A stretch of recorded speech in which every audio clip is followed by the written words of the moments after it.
राधे राधे, जय गौरी गोपाल, जय श्रीमन नारायण। आज का दिन बड़ा ही मंगलमय और पावन है।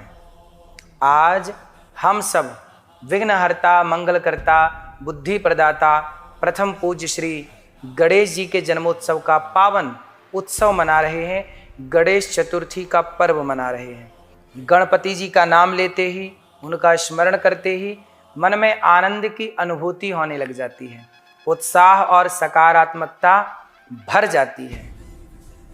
आप सब गणेश जी को जानते हैं और गणेश जी को अपनी बुद्धि में, अपने मस्तिष्क में, अपने हृदय में आप सब बसाते हैं, क्योंकि शास्त्रों में कहा गया है कि स्मरण मात्र से विघ्न दूर हो जाते हैं गणेश जी के। यदि गणेश जी का स्मरण मात्र कर लिया तो व्यक्ति के सारे विघ्न दूर हो जाते हैं, इसलिए उनका नाम पड़ा विघ्नहर्ता। गणेश जी का जन्म जो प्रसंग है, जन्म का, वह बड़ा अद्भुत है। पुराणों में कथा आती है कि माता पार्वती जी ने स्नान करने के लिए अपने शरीर के उबटन से एक सुंदर बालक की रचना की और उसे द्वार पर एक, देखो माता पार्वती जो है, उन्होंने अपने तेज से, अपने शरीर से, अपने संकल्प शक्ति से उन्होंने वह बालक को तैयार कर दिया और वह बालक को कहा कि आप द्वार पर खड़े हो जाओ, कोई अंदर ना आने पावे। प्रहरी बनाकर खड़ा कर दिया, बालक किसी को भी भीतर जाने नहीं देता था। तभी भगवान शिव पधारे और प्रवेश करना चाहा, माँ पार्वती जी से मिलना चाह रहे हैं भगवान शंकर। उस बालक ने रोक दिया जो माँ पार्वती ने प्रकट किया था। विवाद हुआ और अंततः भगवान शंकर ने उसे, उस बालक का जो मस्तक है, काट दिया, मस्तक का छेदन कर दिया, सर धड़ से अलग कर दिया। जब माता पार्वती को यह समाचार मिला तो वह व्याकुल हो गई और भगवान शंकर से प्रार्थना करने लग गई। तब भगवान ने गजमुख बालक का मस्तक लगाकर पुनः गणेश जी को पुनर्जीवित कर दिया और कहा कि आज से तुम सबसे पहले पूजे जाओगे, तब तुम विघ्नों का हरण करने वाले और मंगल कार्य का आरंभ करने वाले देवता बनोगे। तब गणेश जी का नाम पड़ा गणपति, विघ्नहर्ता, मंगल मूर्ति, मंगल की मूर्ति है ये। गणेश जी का बड़ा मस्तक हमें सिखाता है कि विस्तृत और गहन चिंतन करो, बड़ा सोचो। बड़ी सूंढ़ का अर्थ है सभी सूक्ष्म से सूक्ष्म बातों को पकड़ो। छोटा मुख बताता है कम बोलो और मधुर बोलो। बड़े कान कहते हैं कि सुनो अधिक, ग्रहण अधिक करो।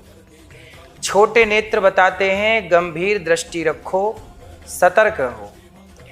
और सबसे सुंदर बात है गणेश जी का वाहन, छोटा सा मूषक।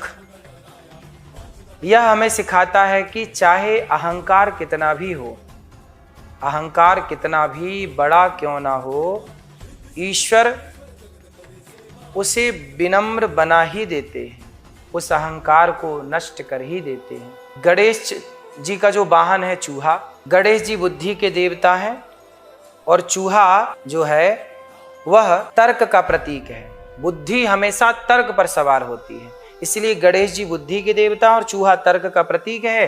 तो गणेश जी अर्थात बुद्धि, चूहा अर्थात तर्क पर। बुद्धि हमेशा तर्क पर सवार होती है, इसलिए बुद्धिमान तर्क करने वाला होता है, इसलिए गणेश जी चूहे पर विराजे। गणेश चतुर्थी का महत्व है, इस दिन गणपति जी की प्रतिमा स्थापित कर 10 दिनों तक पूजन, आरती और भजन करना चाहिए। भगवान गणेश जी का, भगवान का ध्यान करना चाहिए। गणेश जी की पहली पूजा क्यों होती है? एक बार भगवान शंकर ने, माता पार्वती ने कहा, हे कार्तिकेय जी और हे गणेश जी, जाओ पूरी पृथ्वी की परिक्रमा करके आओ।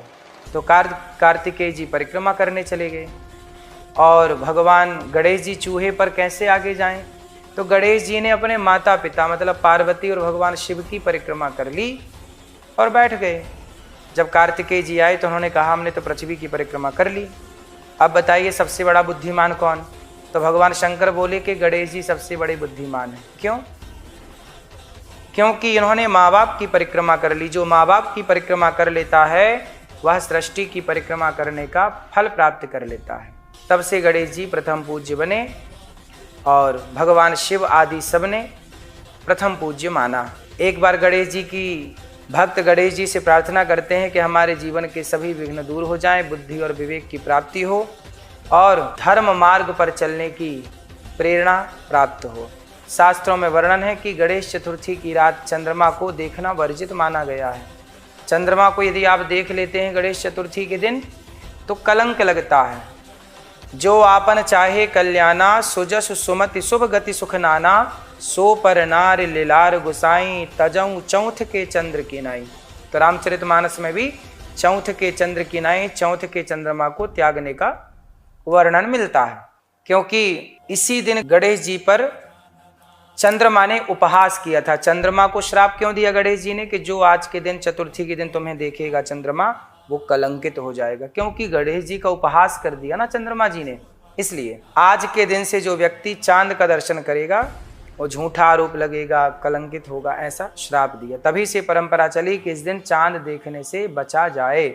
यदि गलती से देख लिया हो तो भगवान श्री कृष्ण के दूसरे और तीसरे विवाह की कथा सुनने से यह दोष समाप्त हो जाता है। स्यमंतक मणि की कथा सुन लो, समाप्त हो जाता है ये दोष। एक बार महर्षि वेदव्यास जी ने महाभारत की जब रचना करने के लिए बैठे तो वेदव्यास जी ने सोचा कि लिखेगा कौन, हम महाभारत के इस दिव्य महान ग्रंथ को लिखवाएं किससे। तो जब लिखवाने का निश्चय किया तो उन्होंने सोचा कि इतिहास इतना बड़ा है, ये ग्रंथ महाभारत का इतना बड़ा है, इसे लिखने के लिए किसी विशेष लेखक की जरूरत है, तो कौन इसे लिखेगा। तब व्यास जी ने गणेश जी से कहा कि हे गणेश जी, आप मेरे लिए यह महाकाव्य लिख दीजिए। तो गणेश जी मान तो गए, परंतु गणेश जी ने एक शर्त रखी कि कलम जब मैं लिखूंगा तो लिखते समय एक पल के लिए भी मैं रुकूंगा नहीं, और यदि रुक गया मैं तो वहीं बंद कर दूंगा। तब वेदव्यास जी ने कहा ठीक है, आपकी शर्त मैंने मान ली, पर आप भी मेरी एक शर्त मान लीजिए कि आप बिना अर्थ समझे कोई भी श्लोक नहीं लिखेंगे। इसलिए जहाँ वेदव्यास जी ठहरना चाहते थे, कुछ सोचना चाहते थे, तो एक कठिन श्लोक दे देते थे गणेश जी को, ताकि वो सोचने में उनको टाइम लग जाए और ये अपना सोच लें। तो गणेश जी हर श्लोक को समझ के उसका अर्थ समझ के लिखते थे। फिर क्या था, व्यास जी जब थोड़ा चाहते कि श्लोक थोड़ा और सोच लूँ और कुछ अच्छा कर लूँ, तो वो कठिन श्लोक बोल देते और गणेश जी उसका अर्थ करने में थोड़ा टाइम लगा लेते। इतने में महाभारत, इस तरह से महाभारत पूरा हुआ। तो वेदव्यास जी कहते गए, गणपति बप्पा महाभारत को लिखते गए। तो संदेश बच्चों के लिए है कि धैर्य से, बुद्धि से कोई भी बड़ा काम किया जा सकता है। आप बड़े बन सकते हैं, अपने विचारों को बड़ा कर सकते हैं।